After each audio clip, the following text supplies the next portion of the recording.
यशोदा के यहाँ अपने बेटा को लिटाया और वहां से जो माया रूपी कन्या थी उस कन्या को लेकर के सुबह हुआ तो कंस के हवाले कर दी। जैसे कंस के हवाले कर दी तो वो बिटिया कंस सोचने लगा ये उल्टा कैसे हुआ कि लड़का होना था जो लड़की कैसे हुई। देवकी कहने लगी भैया मैं तुम्हारी शपथ खा के कहती हूँ मेरे बिटिया ही वही है। देवकी सब कुछ जा रही थी। भैया जब बेटी का नाम लो आज कंस ने बाकू पकड़ो और कान लगो हो सकता है कि तुम्हारी शादी हो जाए तुम्हारा पति हमारा दुश्मन बन जाए, इसलिए हम तुमको भी नहीं छोड़ेंगे बेशक तुम कन्या हो। कुछ पल के लिए कंस को ज्ञान हुआ कि इस कन्या को मारना अपराध है, मुझे पाप लगेगा। लेकिन जब अपनी तरफ देखा तो सोचने लगा कि मुझे मार देना चाहिए, दुश्मन किसी भी रूप में क्यों ना हो वो प्रहार कर ही सकता है।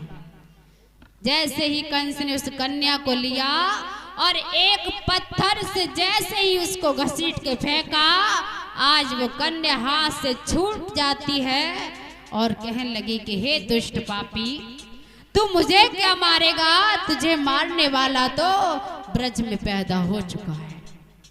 जब भैया जब बात कंस ने सुनी कि मुझे मारने वाला पैदा हो गया है, आज तो कंस दिन दिन चिंतित होने लगा, घबराने लगा। और क्या किया भैया कि पहरेदार और बड़े बड़े दैत्यों की रखवारी चल रही थी।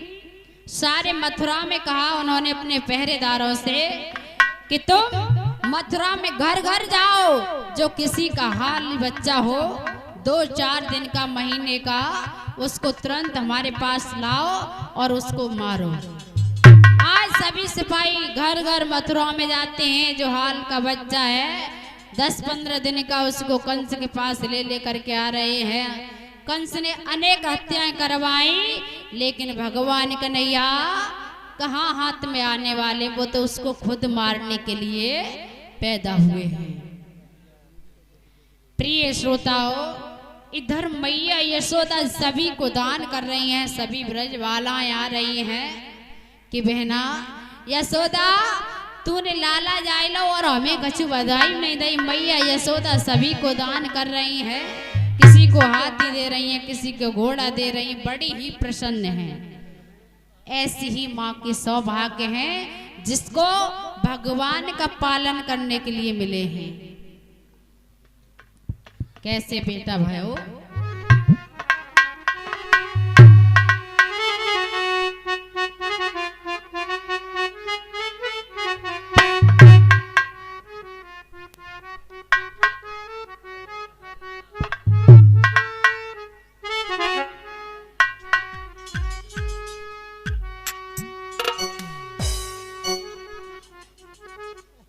देखिए हमारे पिताजी हैं, उनकी इच्छा है दिवाली बधाई गाए दो तो हम गाए दे रहे हैं, ठीक है। क्योंकि जिसकी इच्छा हो वो कर दे, यही इच्छा पूरी कर सकते हैं। कि कछु लेती ना देती, सखिया कहने लगी यशोदा मैया से, अरे यशोदा तूने लाला जाए लो और हमें बताई नहीं है कि कछु लेती ना देती, बुलाई लेती रे कछु लेती ना देती, बुलाई लेती कछु लेती ना देती, बुलाई लेती कछु लेती ना देती।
माता जी है ना, मुझे आज 5वां दिन है और मैं देख रही हूँ बहुत अच्छे से तो कथा श्रवण करते हैं, समझती हैं जैसे करोड़ रस वीर रस होता है। हमारी माँ बहुत ध्यान से कथा सुनती है।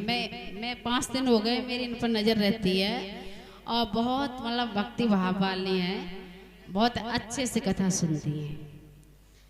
प्रिय श्रोताओं, जब नंद जी की बधाई बजने लगी, सभी को दान पुण्य करने लगी, आज बड़े बड़े ऋषि भगवान कन्हैया का दर्शन करने के लिए आ रहे हैं। इधर भोले बाबा भी आए। मैया यशोदा ने भोले बाबा को जब रूप ढंग देखो तो कान लगी, ए बाबा मैं अपने घर में अपने लाला के दर्शन नहीं करने दूंगी। तेरा तो ऐसा रूप रंग है कि तो को देख के तो मेरा लाला डर जाएगा, मैं तो को अपने लाला के दर्शन नहीं करने दूंगी। भोले बाबा कान लगे, मैया ने अपने लाला के दर्शन आए, मेरा लाला डर जाएगा तो को देख के बाबा। जब भैया मैया यशोदा ने भोले बाबा को दर्शन नहीं करन दो, सोचन लगी कि अब क्या करे। भोले बाबा कान लगे, हम कैसे ऐसे लौट के जाएं। कन्हैया को हम बाल अवस्था में देखना चाह रहे थे कि हमारे प्रभु इतनी बाल अवस्था में कैसे लग रहे हैं, लेकिन मैया ने दर्शन नहीं करन दो। तो भोले बाबा ने दूसरे दिन फिर आए और एक साधु का वेश रख के आए। मैया, अरे मैया मुख भिक्षा दे दे। मैया कान लगी, जब बाबा रोज रोज पता नहीं कहाँ से आ जाते हैं, मेरा तो लाला कहीं मेरे लाला को नजर न आए दे बाबा। जैसे मैया भिक्षा लेने को गई अंदर तो भोले बाबा ने जान लो कि मैया भीतर घुस के लेने गई, तब तक भगवान कन्हैया के भोले बाबा दर्शन करा। और यशोदा जी कान लगी, बाबा तुमसे मैंने मना किया कि बाहर खड़े हो जाना, तुम अंदर कैसे आए? कहीं मेरा लाला डर जाता तो। अरे मैया तेरे लाला से मैं क्या कर रहा हूँ तो सो डर जाता, तेरा लाला पालना में झूल रहा है, अब मैं क्या तेरे लाला को देख रहा हूँ? मैं तो भिक्षा लेना आओ, भगवान समझ गए पालना में झूल।